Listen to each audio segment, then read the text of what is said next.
ఒక్కటి కూడా ఏంటంటే గవర్నమెంట్ ఒక ప్రజాస్వామ్య వ్యవస్థలో ప్రతిదీ రాగానే మేము సీఎం అయినాం, మాకు ముఖ్యమంత్రి గారు కేసులు పెట్టండి లోపడేయంగానే అనగానే గతంలో ప్రభుత్వం మాదిరిగా ఏ నాయకుడు, ఏ ప్రతిపక్ష నాయకుడు, ఏ జర్నలిస్టు, ఎవడు మాట్లాడినా కానీ తీసుకుపోయి హౌస్ అరెస్ట్ చేయడం, లేకపోతే జైల్లో పెట్టడం, ఇలాంటివి నడిచినాయి. కానీ మా గవర్నమెంట్లో మేము చెప్పిన ఫస్ట్ నుంచి ప్రజాపాలన, ప్రజాస్వామ్య పాలన ఇదని.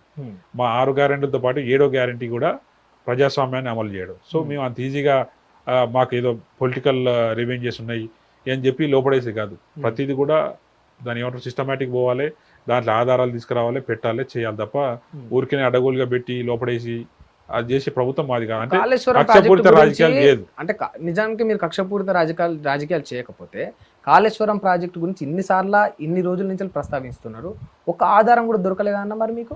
కాళేశ్వర ప్రాజెక్టు గురించి అది మేము గతంలో మా అధ్యక్షుడు పిసిసి ప్రెసిడెంట్ రేవంత్ రెడ్డి గారు ఉన్నప్పుడే కేంద్ర ప్రభుత్వానికి కొన్ని ఆధారం, మా దగ్గర ఉన్నంత వరకు కొన్ని ఆధారాలు ఇచ్చారు, దీంట్లో స్కామ్ నడుస్తుంది, మీరు ఎంక్వైరీ చేయండి అని. దాని తర్వాత బీజేపీ పెద్దలు అమిత్ షా గారు కానీ ప్రధానమంత్రి గారు హైదరాబాద్ వచ్చినప్పుడు వాళ్ళే మాట్లాడారు, కాళేశ్వరం ప్రాజెక్టు టీఆర్ఎస్ ప్రభుత్వానికి ఏటీఎం లాగా మారిందని. సో అప్పుడు కంప్లైంట్ చేసినాం. ఇప్పుడు కూడా మా గవర్నమెంట్ రాగానే ఒక కమిషన్ కావాలి మాకు దాని మీద అని చెప్పి ఒక జ్యుడిషియల్ కమిషన్ని మేము అపాయింట్ చేయించుకున్నాం.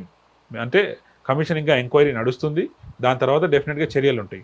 కానీ మాదెంత ఉందో మీరు కూడా ఇప్పుడు దాంట్లో కమిషన్లు ఏమైనా స్కామ్ జరిగింది, ఏటీఎం లాగా మారిందన్న బీజేపీ పెద్దలు ఎవరైతారో ఇలా నోరు మూసుకొని కూర్చున్నారు. ఇక్కడ నుంచి 2 కేంద్ర మంత్రులు ఉన్నారు, ఆ 2 కూడా పదే నెత్తి నోరు కొట్టుకున్నారు, అది దాంట్లో స్కామ్ జరుగుతుంది, 1,00,000 కోట్ల స్కామ్ జరుగుతుందని. ఈ రోజు ఒక్క మాట కూడా కాళేశ్వరం గురించి మాట్లాడుతున్నారు. కాంగ్రెస్ ప్రభుత్వం వచ్చినప్పటి నుంచే ఆ బీజేపీ నాయకులు ఖామోష్ అయిపోయారు. ఖచ్చితంగా అంటే మేము మా ప్రభుత్వం మంచిగా చేస్తుందనా లేకపోతే ఈ రెండు ఒకటే అన్న?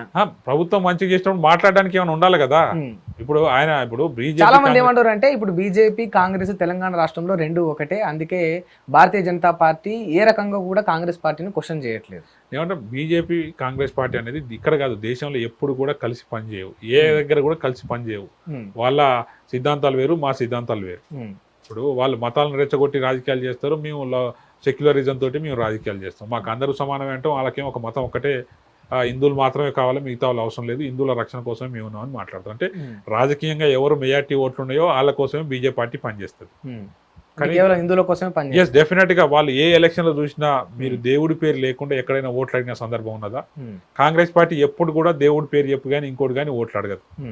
చేసిన అభివృద్ధి, నిలబడ్డ అభ్యర్థి మీద ఆధారపడి మాత్రమే ఓట్లు అడుగుతాం. కానీ బీజేపీ ఓన్లీ మతాల కోసము, ఓట్ల కోసమే వాళ్ళు దేవుళ్ళని ముందు తీసుకొచ్చి పెడతారు. ఎవరైనా సరే దేశంలో బీజేపీకి సంబంధించిన ప్రతి లీడరు ఒకటి దేవుడిని గురించి తీసుకొస్తారు, 2 లేదంటే అవతల పార్టీ వ్యక్తిగత కుటుంబం మీదనో లేకపోతే వ్యక్తిగతంగానో దాడి చేస్తారు తప్ప వాళ్ళు చేసిన అభివృద్ధిని ఎప్పుడూ చెప్పరు. ఇంకోటి తెలంగాణ రాష్ట్రంలో బీజేపీ ఎందుకు మాట్లాడతలేదంటే ఇలా కాంగ్రెస్ ప్రభుత్వం ఖచ్చితంగా ప్రజాపాలన అందిస్తుంది.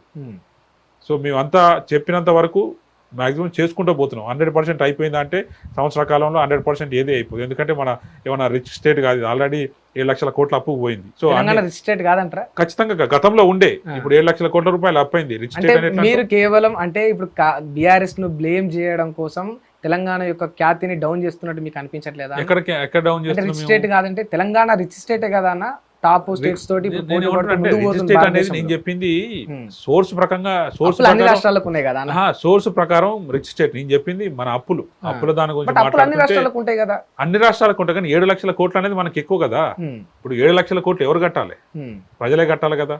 ఇప్పుడు గతంలో మనం మిగులు బడ్జెట్ తో ఇచ్చినాము, అప్పుడు మనది రిచ్ స్టేట్ అనేది సోర్స్ చాలా ఉంది మనకు. కానీ మనం బడ్జెట్ మీద డిపెండ్ అయ్యి మాట్లాడినప్పుడు మనది అప్పుల రాష్ట్రం, 7 లక్షల కోట్ల. మీరు అన్నట్టు అప్పులను అట్లా ఆ విధంగా చూస్తే ఎట్ ద సేమ్ టైం అప్పులతో పాటు మరి ఇక్కడ డెవలప్మెంట్ కూడా జరిగింది కదా. ఎక్కడ జరిగింది డెవలప్మెంట్? ఐటీ సెక్టార్ బిల్డ్ కాలేదు కానీ ఇప్పుడు బెంగళూరు తర్వాత ఎక్కడ ఇండియాలో చూస్తే మనకు ఫస్ట్ హైదరాబాదే కానీ. డెవలప్మెంట్ అంటే ఒకటి హైదరాబాద్ లో ఇప్పుడు కాదు, చంద్రబాబు నాయుడు కంటే ముందు నుంచి కూడా IT sector day by day development అయికుండా వచ్చింది. డెవలప్మెంట్ అనేది తెలంగాణ ప్రజలు జీవన పరిస్థితులు మెరుగుపడాలి, వాళ్ళ సంపాదన అనేది డబుల్ కావాలి. సో వాళ్ళు ఏమంటారు సంతోషంగా జీవించగలిగే ఒక జీవన ప్రమాణాలు, స్థాయి, ఆ పరిస్థితులు మెరుగైనప్పుడు డెవలప్మెంట్ అయినాడు తప్ప ఐటీ పెరిగిందని చెప్పి మొత్తం తెలంగాణ రాష్ట్రం మొత్తం బాగుపడాలి. గతంలో మనం ఒకటి వ్యవసాయ ఆధారిత రాష్ట్రం అనేది, వ్యవసాయం కోసం మీరు ఇచ్చిన బడ్జెట్ ఎంత? మీరు ₹1,00,000 రుణమాఫీ చేయనప్పుడు బ్యాంకులో ఇంకో రుణం కూడా ఇచ్చే పరిస్థితి లేదు కదా. రైతులందరూ డిఫాల్టర్స్ అవుతారు, వాళ్ళకి పెట్టుబడి కూడా అందని పరిస్థితులు ఉన్నది. అలాంటప్పుడు రాష్ట్రం ఎట్లా ముందుకు పోతుంది? ఇలా ఒక రైతు బాగుపడితే ఒక రైతు వాళ్ళ కుటుంబంలో ఉన్న పిల్లలు కూడా చదువుకోవడానికి కానీ, వైద్యానికి కానీ, విద్యకు కానీ వెనకడుగు వేయకుండా పైసలు పెట్టగలుగుతారు.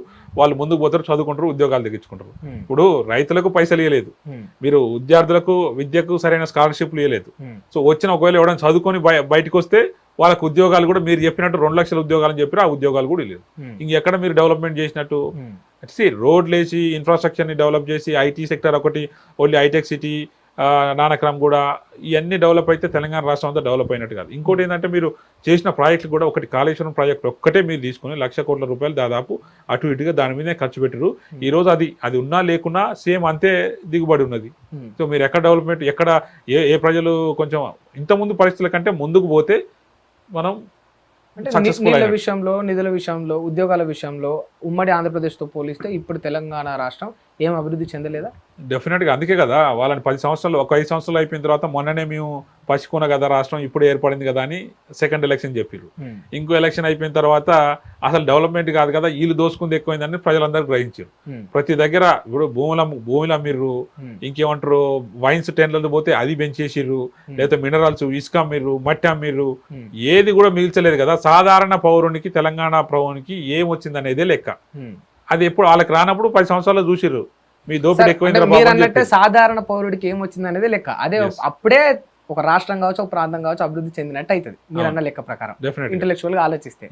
మరి ఇప్పుడు మీ ప్రభుత్వంలో నిజంగా ఒక సాధారణ పౌరుడికి ఏం అందుతుందన్న? ఏమందుతుందంటే మేము చెప్పినట్టు 6 గ్యారెంటీల భాగంగా కరెంటు 200 యూనిట్లు ఫ్రీగా ఇస్తున్నాం, మహిళలకు బస్సు ప్రయాణం ఉచితంగా ఇచ్చినాం, 50,000 వచ్చిన సంవత్సర కాలంలో 53,000 ఉద్యోగాలు కల్పించినాం, జాబ్ క్యాలెండర్ ఇచ్చినాం. మీరు ఇచ్చిన హామీ 2 లక్షలు. వచ్చిన సంవత్సర కాలంలో 53,000 ఉద్యోగాలు ఇచ్చినాం. గ్రూప్ 1 ఇంత కూడా గత 8-9 సంవత్సరాల నుంచి గ్రూప్ 1 లేదు. మేము ఎగ్జామ్ పెట్టినాం, రేపు మార్చికి ఉద్యోగాలు ఇవ్వబోతున్నాం. అదొకటి. ఇంకోటి ఏంటంటే జాబ్ క్యాలెండర్ ఇచ్చినాం, ఏ దాంట్లో ఎన్ని ఖాళీలు ఉన్నాయి, ఎప్పుడు మేము పూరించబోతున్నాం అనేది జాబ్ క్యాలెండర్ ఇచ్చినాం. గత 10 సంవత్సరాల కాలంలో నిరుద్యోగులందరూ కొట్లాడింది ఏంటంటే జాబ్ క్యాలెండర్ ఏమని. సో వాళ్ళు అది కూడా వేయలేకపోయారు వాళ్ళు. సో మేము జాబ్ క్యాలెండర్ ఇచ్చినాం, ఉద్యోగాలు 1 సంవత్సర కాలంలో 50,000 ఇచ్చినాం. ఇంకా మాకు 4 సంవత్సరాలు ఉంది. ఆ ఖాళీలు ఎప్పుడు పూరిస్తామని కూడా క్లియర్ గా చెప్పినాం. రైతులకు రుణమాఫీ చేసినాం, రైతు భరోసా ఇస్తున్నాం. ఇంకేం కావాలి? ప్రతి పౌరునికి వస్తున్నాయి కదా. అన్ని ఇంత మంచి ఇంత గొప్ప చెప్పుకుంటున్నారు, మరి జనాల నుంచి ఎందుకు ఏ రాష్ట్రంలో ఏ ముఖ్యమంత్రి పైన రానంత వ్యతిరేకత వచ్చింది రేవంత్ రెడ్డి పైన? అంత మంది ప్రజలలో రాలే. ప్రతిపక్ష పార్టీల మీద ఇప్పుడు ఈ కేసులు పెడుతురని, ఇబ్బంది పెడుతురని, మమ్మల్ని దొంగ పనులు అక్రమాలు చేయనిస్తలేరని, ఎక్కడికక్కడ కట్టడి చేస్తురని, తెలంగాణ ప్రజల్ని ఇంకా ఏమంటారు మోసం చేయకుండా అడ్డుపడుతురని, వాళ్ళు ఎమోషనల్ గా, సింపథెటిక్ గా తెలంగాణ ప్రజలను రెచ్చగొడుతుంటారు. ఒక ఎగ్జాంపుల్ చెప్తా.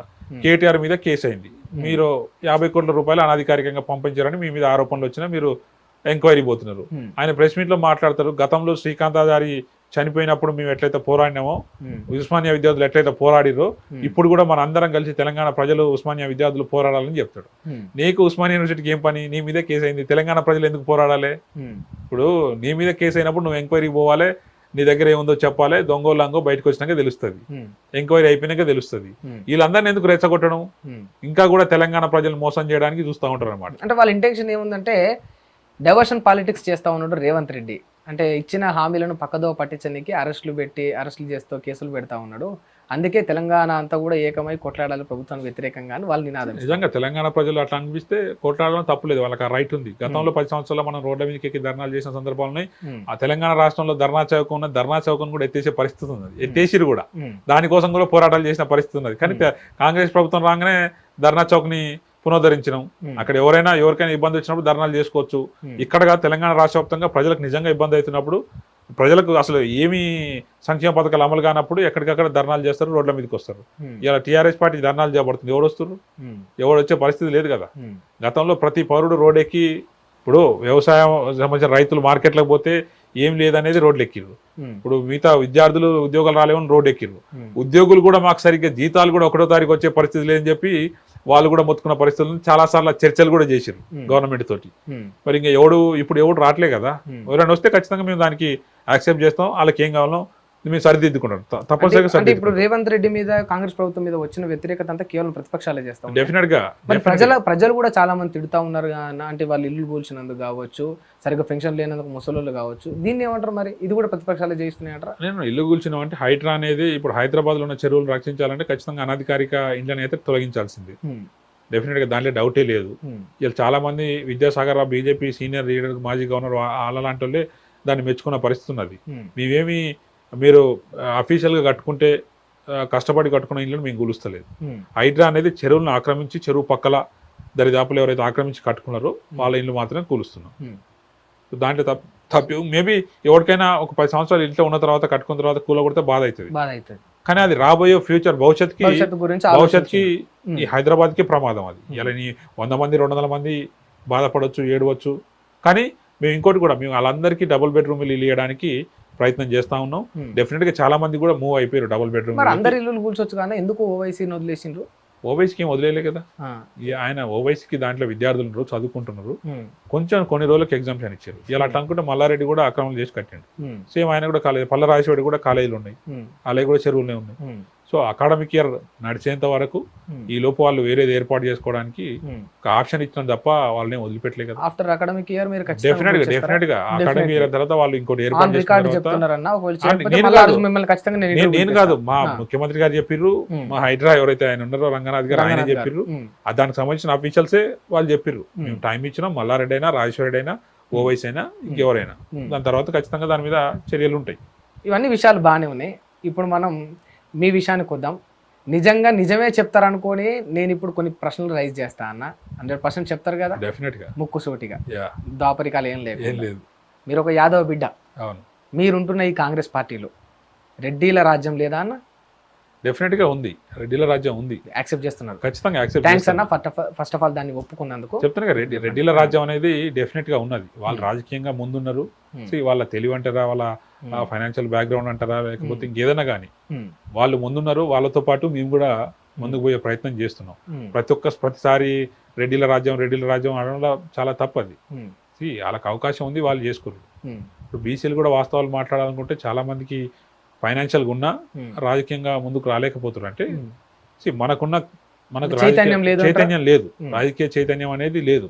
డబ్బులు బీసీలలో చాలా మంది దగ్గర ఉన్నాయి, చాలా మంది దగ్గర లేవు. ఎవరికైనా చైతన్యం ఉన్న దగ్గర డబ్బులు లేవు, డబ్బులు ఉన్న దగ్గర రాజకీయ చైతన్యం లేదు. సో అట్లా వెనుకబడిపోతారు. ఇప్పుడు రెడ్డిలు అనేది వాళ్ళకు 2 ఉన్నాయి. లేనోళ్ళు కూడా వాళ్ళు ఏదో ఒకటి ఏర్పాటు చేసుకొని రాజకీయాలు పోవాలి, ఒక్కటన్నా గవర్నమెంట్ అంటే ఒక పదవిలో ఉండాలి మనం అనే దాని మీద వాళ్ళకి ఖచ్చితంగా వాళ్ళకి ఆశ, క్రేజ్ అనేది ఉన్నది. వాళ్ళు దానికోసం ఏదైనా చేస్తారు. బీసీలు అనేది రాజకీయ చైతన్యంగా చాలా వెనుకబడిపోయినారు. సో తప్పేం లేదు దాంట్లో. రెడ్డిల రాజ్యం అంటే వాళ్ళకి అవకాశం ఉంది, వాళ్ళకి పైసలు ఖర్చు పెట్టుకుంటున్నారు, వాళ్ళకి తెలివి ఉన్నది, దాన్ని వాడుకుంటున్నారు, ముందుకు పోతున్నారు. అంటే వినియోగించుకోలేకపోవడమే డెఫినెట్ గా ఉన్న తెలివిని కూడా వినియోగించుకోలేని పరిస్థితుల్లో బీసీలు ఉన్నారు అనేది వాస్తవం. ఇలా మా దగ్గర నల్గొండ జిల్లాలో బీర్లైలా అనేది ఒక్కడే బీసీ, మిగతా అంతా ఎస్సీ రిజర్వేషన్, ఎస్టీ, మిగతా అంతా రెడ్డిలు. కానీ ఆయన గత 10 సంవత్సరాల నుంచి కూడా బూడిద భిక్షమయ్య గౌడ్ ఉన్నప్పటి నుంచి కూడా ఆయన రాజకీయంగా చాలా యాక్టివ్ ఉన్నాడు. భిక్షమయ్య గౌడ్ పార్టీ మారిన తర్వాత కూడా ఆయన కాంగ్రెస్ పార్టీని పట్టుకొని, కాన్స్టిట్యున్సీని పట్టుకొని కొట్లాడిండు. అక్కడ ఉన్న ప్రజల కష్ట నష్టాల్లో అన్నిట్లో ఆయన చేదోడు వాదోడుగా నిలబడ్డాడు. డెఫినెట్గా ఆయన టికెట్ వచ్చింది. ఇంకా నేను వేరే దగ్గర కూడా ఏదైనా కాన్స్టిట్యున్సీలో ఎవరైనా బీసీలకు అవకాశం ఉంటే వాళ్ళు కూడా ప్రజల కష్ట నష్టాల్లో ఉండాలి, వాళ్ళకు సహాయంగా ఉంటే పార్టీకి అంటిపెట్టుకొని ఉండి పార్టీ కోసం పనిచేస్తూ పార్టీ స్ట్రెంథన్ చేస్తే డెఫినెట్గా అవకాశం ఇస్తారు. ఊరికే ఏదో బీసీలో ఉన్నాం, మాకు ఉత్తగానే ఎలక్షన్ రాగానే ఎవరో ఇంట్లో కూర్చొని తీసుకొచ్చి టికెట్ ఇవ్వాలి, మీరే గెలిపియాలి, మీరే బీసీ లీడర్ చేయాలంటే ఇప్పుడున్న రాజకీయ పరిస్థితుల్లో అది ఇంపాసిబుల్ అనేది నా personal opinion. Hit TV app, ఇందులో short news, live news, entertainment shows, movies, digital magazines తో పాటు మీ జిల్లా వార్తలను కూడా ఫ్రీగా చూడొచ్చు. అంతేకాదు కేజీ నుంచి పీజీ వరకు విద్యార్థులకు స్కాలర్షిప్ కూడా అందిస్తున్నాం. ప్రతి వారం 10 మందికి లక్కీ డ్రా ద్వారా ఒక్కొక్కరికి 10,000 రూపాయలు అందిస్తున్నాం. ఇంకెందుకు ఆలస్యం, వెంటనే హిట్ టీవీ యాప్ ని డౌన్లోడ్ చేసుకుని ఫ్రీగా ఎంటర్టైన్మెంట్ పొందండి. Hit TV app. Hit TV app. Please download hit TV app. Hit TV app ని ఫ్రీగా డౌన్లోడ్ చేసుకొని ఎంజాయ్ చేయండి. మీకు నచ్చిన ఎంటర్టైన్మెంట్ కోసం హిట్ టీవీ యాప్ ని ఫ్రీగా డౌన్లోడ్ చేసుకొని ఎంజాయ్ చేయండి. హిట్ టీవీ యాప్ ని డౌన్లోడ్ చేసుకుని ఆస్వాదించండి, ఆశీర్వదించండి. ఇంతమంది సెలబ్రిటీలు హిట్ టీవీ యాప్ ని డౌన్లోడ్ చేసుకోండి అని చెప్తున్నారంటే ఎంత మంచి యాప్. ఆలోచించండి. అమెరికా అమెరికా అమెరికా అమెరికాలో చదవాలనుకునే వాళ్ళకి విశ్వసనీయమైన పేరు మన శౌర్య consultancy. UK Law 1 Year Masters. UK Law 1 Year Masters. 2 years work permit up to 5 years visa. Contact Saurya Consultancy. Contact 89851 89851.